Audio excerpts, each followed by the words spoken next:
Wow. Yeah, the sponsor angle is huge. And then, of course, there's Max Verstappen, arguably, as you said, the most valuable asset in Formula One today, period. His future, his presence was just inextricably linked to this whole saga. Red Bull clearly knew they were holding a very, very hot potato. Losing him would have represented an almost existential threat to their current dominant era. Absolutely. And this raises that important question that goes beyond Red Bull.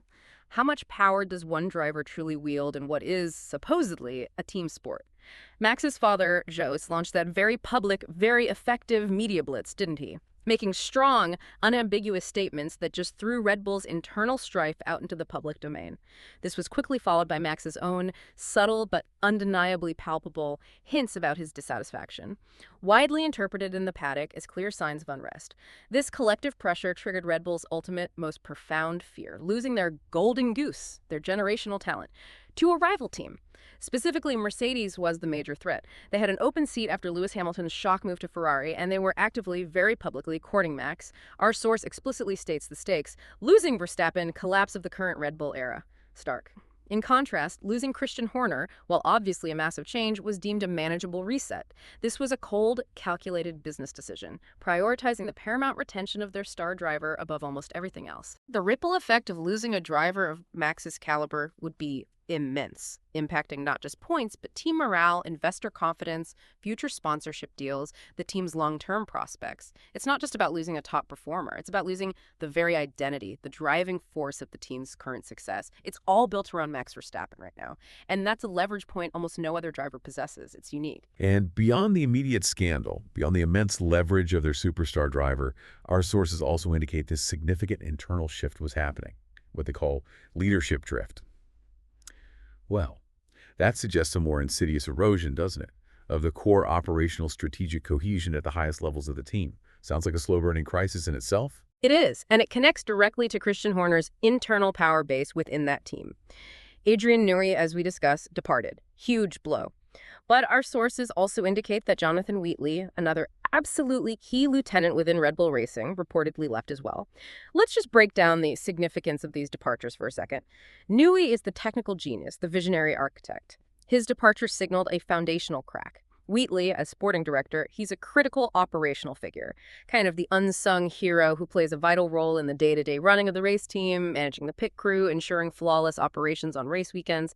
His departure, if confirmed, signals deep operational instability.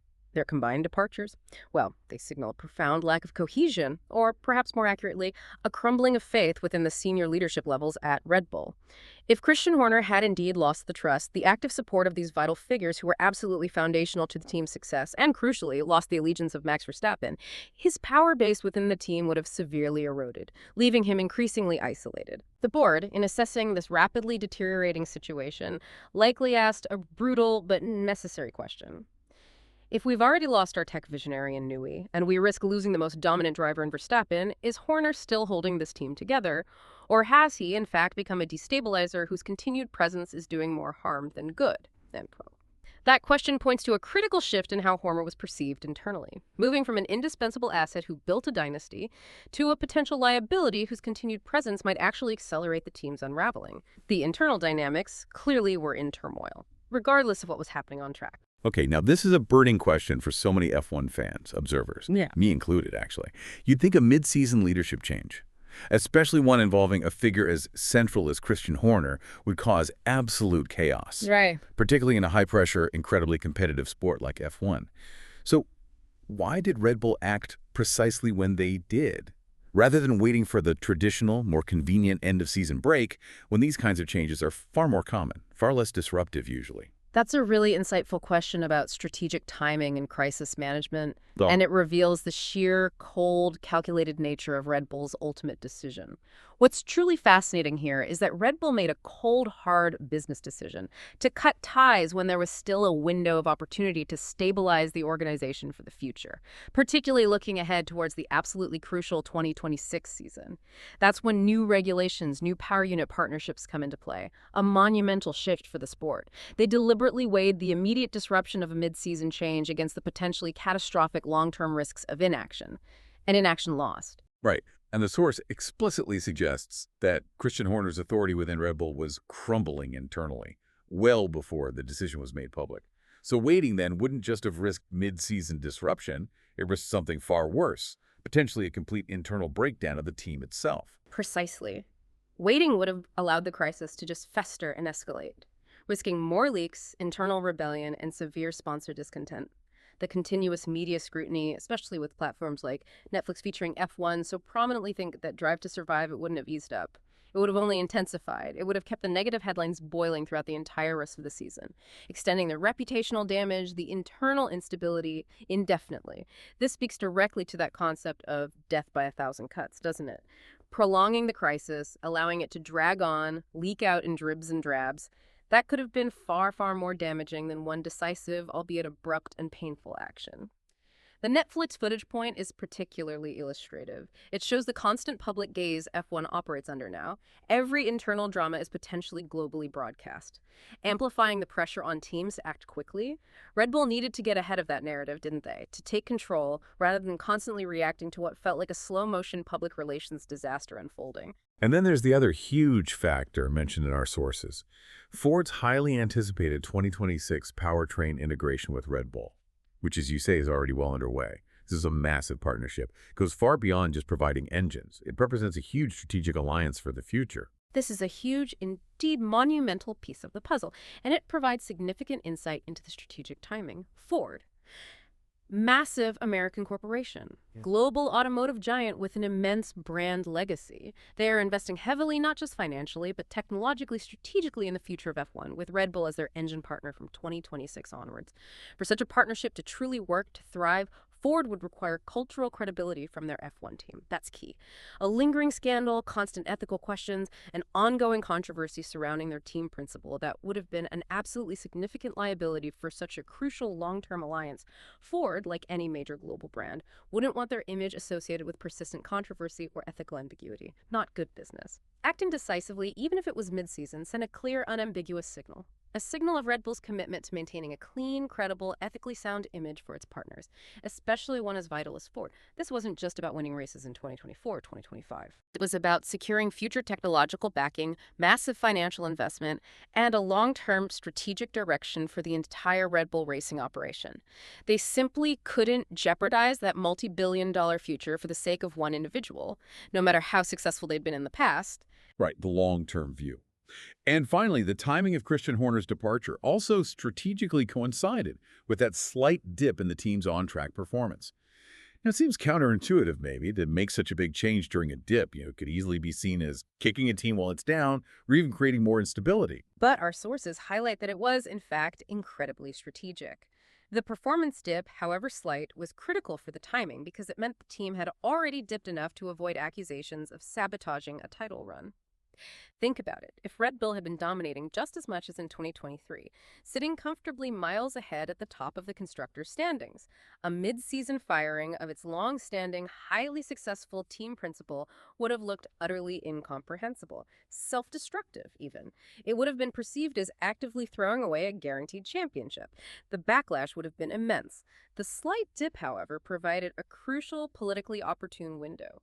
While still disruptive, the change wouldn't be seen by the public or the F1 world as actively jeopardizing a title. It offered a practical, though definitely secondary, justification to the external world, made the move politically far more palatable, and crucially, it provided a plausible narrative to mask the deeper, more urgent internal and external pressures that were truly at play. It allowed them to frame it, if only subtly, as perhaps partly a response to a slight downturn, rather than the desperate measure it truly was to mitigate far greater, indeed existential, internal and external pressures. Clever timing, in a way. So what does this all mean then? When we bring all these interconnected threads together, it becomes abundantly clear, doesn't it? Christian Horner's dismissal was far from a simple, straightforward managerial decision. Not just, you're fired. It was a deeply calculated, strategic move. A corporate chess match played out with immense stakes on the global stage of Formula One. Absolutely. This wasn't about wins and losses on the racetrack. We've established that pretty unequivocally, I think. It was a comprehensive strategic dismissal, meticulously centered on several core objectives for Red Bull as a global brand, objectives that profoundly transcended the immediate sporting results and spoke to the very future, the very stability of the organization. Okay, so let's just summarize those critical drivers again, the things that really pushed Red Bull to this monumental decision. Right. First, and perhaps most immediately pressing, was reputation management post-scandal. Yeah. There was an undeniable, urgent need to control the narrative, mitigate the ongoing, escalating damage from the ethical and corporate governance questions raised by those leaked messages. The explicit nature of that content created an unmanageable public relations crisis that just couldn't be contained or ignored any longer. The risk to the Red Bull brand itself was simply too high. Second, sponsorship assurance. This was absolutely vital. It was about the necessity of retaining key multi-million-dollar global sponsors like Oracle and Ford. These partners are increasingly sensitive to ethical lapses. They demand strong brand alignment, especially in today's highly scrutinized corporate world. In the current climate, corporate partners demand a clean, unimpeachable image. Any prolonged scandal directly threatens those vital financial lifelines that fuel a top F1 team. You lose them, you're in deep trouble. Third, and maybe the biggest piece of the puzzle, retaining Verstappen. This was the paramount importance of keeping Max, who is, quite literally, the team's irreplaceable asset, the linchpin of their current unprecedented dominance. Preventing his potential move to a rival like Mercedes, which was a very real threat, was seen as absolutely essential. Such a move would have signaled the abrupt, devastating end of Red Bull's dominant era, plunged the team into complete uncertainty. The risk of losing him simply outweighed the value at that point of retaining Horner. Brutal calculus. And finally, consolidating internal leadership. There was a clear, pressing need to address what our sources called that leadership drift, the internal power struggles that were increasingly fracturing the team from within. This was particularly acute after the departure of key figures like Adrian Newey and potentially Jonathan Wheatley. In the board's eyes, it seems, Christian Horner had transitioned from an asset who skillfully held the team together for years to becoming a destabilizer whose continued presence was causing more internal friction and, crucially, the flight of irreplaceable talent. Wow. It paints a really compelling picture, doesn't it? A brand that's as meticulously image-conscious as it is performance-focused, maybe even more so in this case.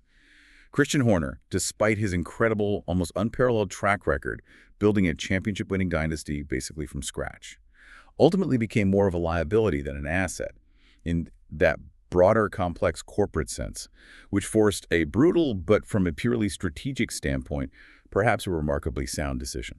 It really raises an important question, I think, for all high-profile organizations operating in the public eye today. In the cutthroat world of elite sports, global entertainment, where exactly does the balance lie between on-track performance and public perception? Especially when corporate values, brand reputation, and multi-billion-dollar financial stakes are so incredibly high. It truly forces a reevaluation of what true value means for a leader in such a complex, interconnected ecosystem. It's not just about the trophy cabinet anymore. Outro. What an incredible deep dive into the complex, often unseen world of F1 leadership and corporate strategy. It truly demonstrates that even at the absolute pinnacle of success, organizations are never static, are they? They must constantly adapt to intense external pressures, intricate internal dynamics, sometimes making painful but absolutely necessary strategic decisions that go far beyond simple sporting outcomes or championship points. Indeed. This entire saga serves as a powerful, real-world reminder, doesn't it? That leadership, especially within these high-profile global brands, extends far beyond simple performance metrics.